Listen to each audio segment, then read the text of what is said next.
So many memories of Big 12 championship games. End zone out of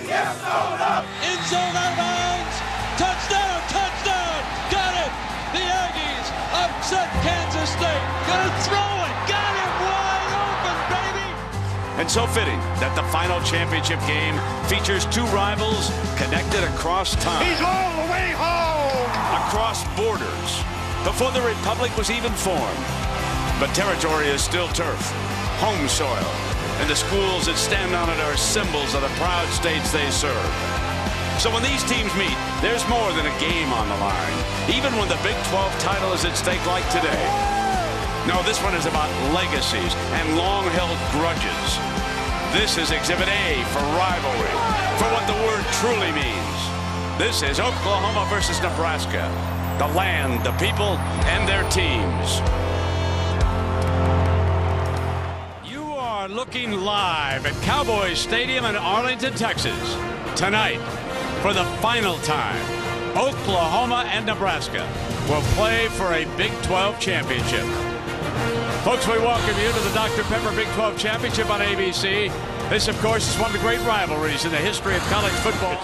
We take a look at the highlights in the first quarter. Got DeMarco Murray came into this game injured. He picked up a nice 17-yard gain on this pass from Landry Jones, took it down to the 39-yard line.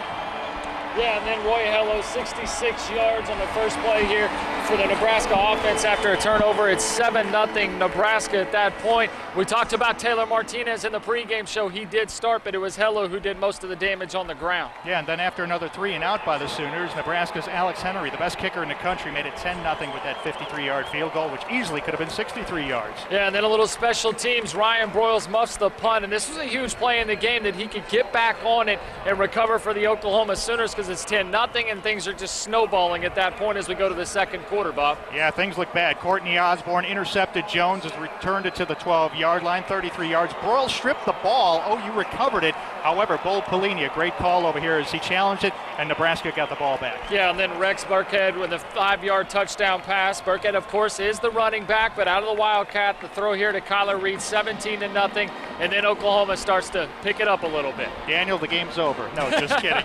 There's Landry Jones hooks up with Kenny Stills on a 49-yard touchdown pass, made it 17-7. Great call by Kevin Wilson to go up top and try to get something going. Then Taylor Martinez on 4th and 1 goes 37 yards to McNeil. A good play call on their part, and then it comes right back. We talked about the defense and Travis Lewis, Bob. Yeah, Travis Lewis all over the place. Here he picks off Taylor Martinez. Team magic in the end zone. No magic there. That was a big turnover.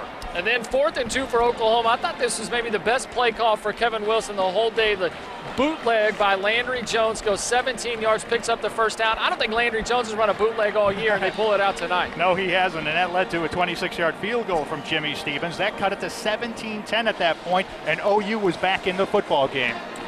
Then after another Nebraska turnover, it's Landry Jones to Kenny Stills. It's called a touchdown on the field, but it was reversed. Said that his knee went down at the 1 yard, and Landry Jones finishes it off from 1 yard out. We got a tie ball game, 17-all. Yeah, but it didn't last long because Alex Henry, the kicker we talked about here, he boots a 42-yard field goal with just 6 seconds left. And it was 2017 at the half, Nebraska. We pick it up in the third quarter. Price Macon played a great game for the Oklahoma Sooners. Sacks Taylor Martinez, forces the fumble. Austin Box, who has stepped up late in the year, recovers. The Enid native sets up Jimmy Stevens for a 26-yarder. It's a chip shot, but no, he misses it. Jimmy Stevens misses it. He was looking like he could be the GOAT at that point, but he was vindicated later on. Yeah, it was 20-17 Nebraska still. Ryan Broyles didn't get much action in this game, but did pull off this 47-yard catch, a double move to get open. That sets up Stevens again. And this time he hits it. Another chip shot, a 23-yarder. That made it 20-all heading into the fourth quarter.